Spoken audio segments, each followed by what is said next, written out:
안녕하세요. 광경호입니다. 오늘은 미국 ETF에 투자하라 두 번째 시간입니다. 지난번에도 말씀드렸듯이 ETF는 기본적으로 펀드입니다. 근데 우리가 이제 증권사에 가서 펀드를 사고 팔려면 굉장히 번거롭습니다. 근데 요즘은 저희가 이제 HTS나 MTS로 다 이제 집에서 컴퓨터나 이제 스마트폰으로 다 주식을 하죠.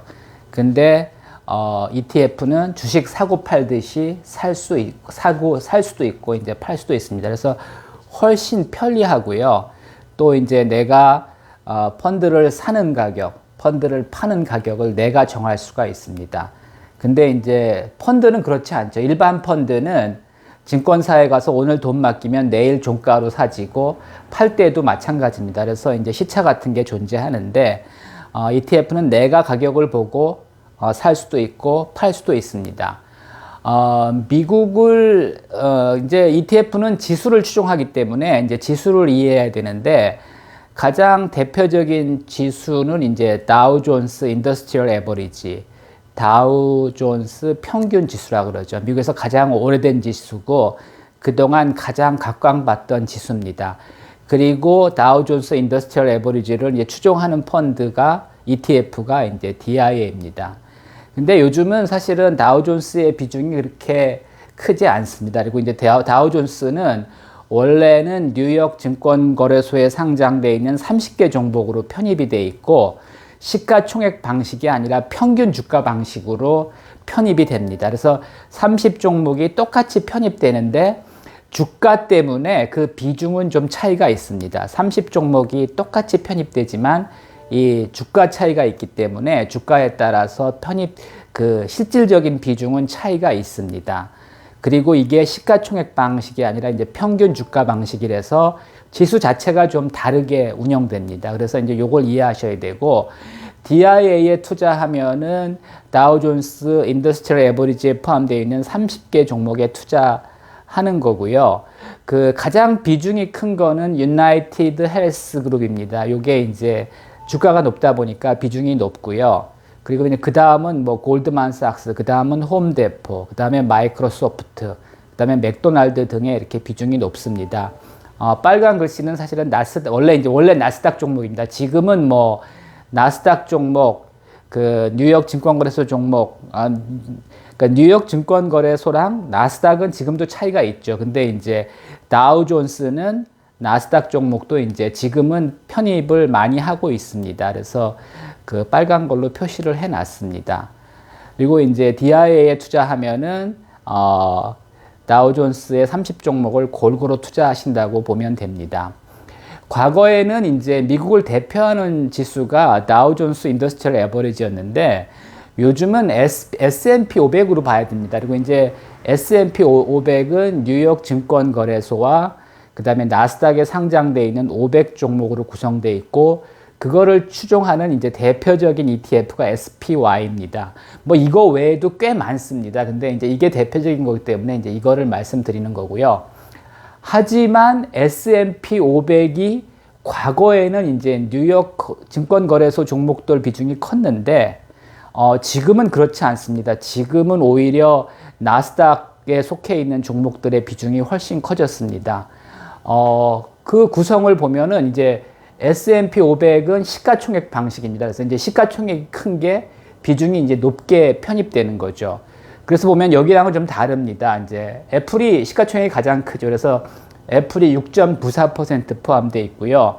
마이크로소프트가 6.05%, 아마존이 3.61%, 구글이 4.23%, 테슬라가 1.91% 포함되어 있습니다. 그러면 다 나스닥 종목이네, 뭐 이렇게 생각하실 수가 있는데 그렇지는 않습니다. 여기 이제 뉴욕 증권거래소 종목도 많이 있는데 시가총액이 적다 보니까 이제 비중이 적습니다. 그래서 이제 가장 큰 게 이제 버크셔 해더웨이.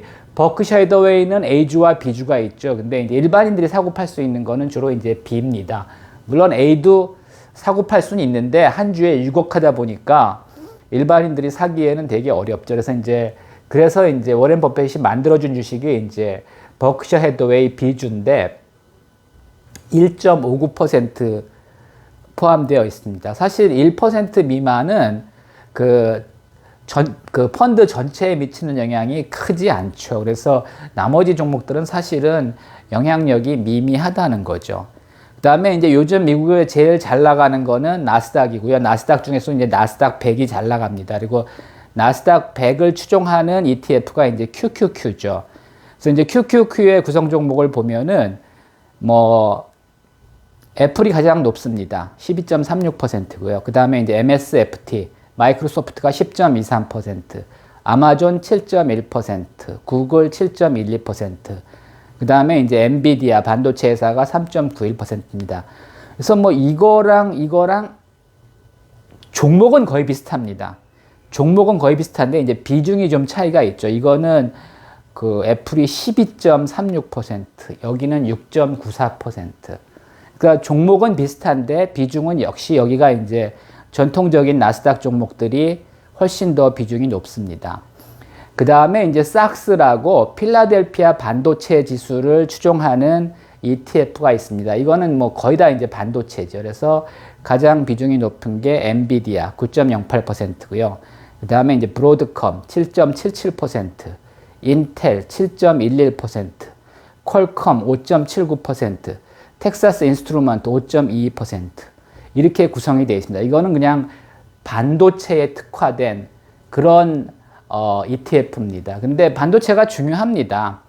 뭐 사실은 그 애플이나 마이크로소프트나 아마존이나 구글이나 이제 이쪽은 이제 소프트웨어가 이제 중요한 그런 서비스 비즈니스가 이제 중요한 거고요. 소프트웨어랑 이제 서비스가 중요한 그런 비즈니스고, 여기는 이제 하드웨어죠. 하드웨어, 반도체. 그래서 결국은 소프트웨어도 이제 하드웨어가 뒷받침돼야지 이게 이제 발전할 수 있기 때문에 뭐 이 소프트웨어랑 하드웨어는 이제 떼어놓기는 어렵습니다. 근데 하여튼 일단은 지금 미국에서는 이 소프트웨어 업체들이 더 잘 나가고 있고요.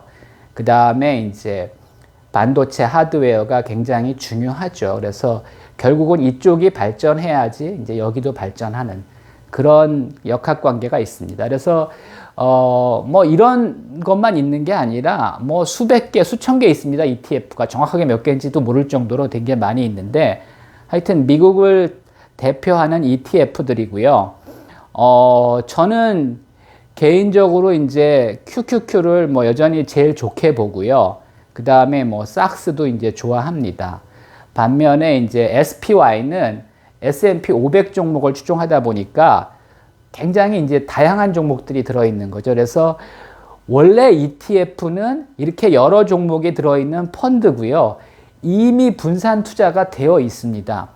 근데 거기다가 또 그 분산 투자를 할 정도로 그렇게 뭐 많이 분산을 하실 필요는 없습니다. 그러면 굉장히 지루하고 수익률이 뒤집니다. 그래서 그 안전한 게 좋지만 너무 안전한 걸 추구하면은 수익이 안 납니다. 그래서 과거에는 이 이제 다우존스 인더스트리얼 에버리지 지수가 좋았고요.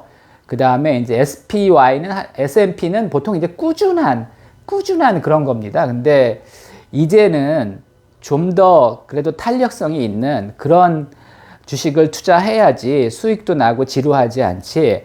사실 DI나 SPY는 앞으로 굉장히 좀 지루하게 움직일 가능성이 높고요. 저는 뭐 QQQ랑 그 삭스를 굉장히 좋게 봅니다. 뭐 사실은 그 발러틸러티라고 하죠. 변동성이 좀 크긴 하지만, 근데 이제 변동성이 너무 적으면 지루하고요. 변동성이 크면은 뭐 경우에 따라 이제 손실이 크게 날 수도 있지만, 뭐 빠질 때 좀 많이 빠지더라도 올라갈 때 훨씬 더 많이 오르기 때문에 저는 좀 그 ETF는 이미 분산이 되어 있기 때문에, 그래서 비교적 안전하고 이거는 다 전 세계적으로 다 검증된 주식들입니다. 그래서 여기서 또 분산을 하고 하면은 굉장히 머리만 아프고 수익도 별로 안 납니다. 그래서 이 정도는 이미 분산 투자가 돼 있고 이미 검증된 주식이기 때문에 그냥 과감하게 사셔도 괜찮습니다. 그래서 저는 이제 QQQ가 가장 무난하고요. 그 다음에 이제 삭스도 좋고, 그 다음에 이제 안정적인 것을 원하신다면 뭐 DIA나 SPY도 괜찮은데 저는 이 아래쪽을 더 좋다고 봅니다. 이상입니다.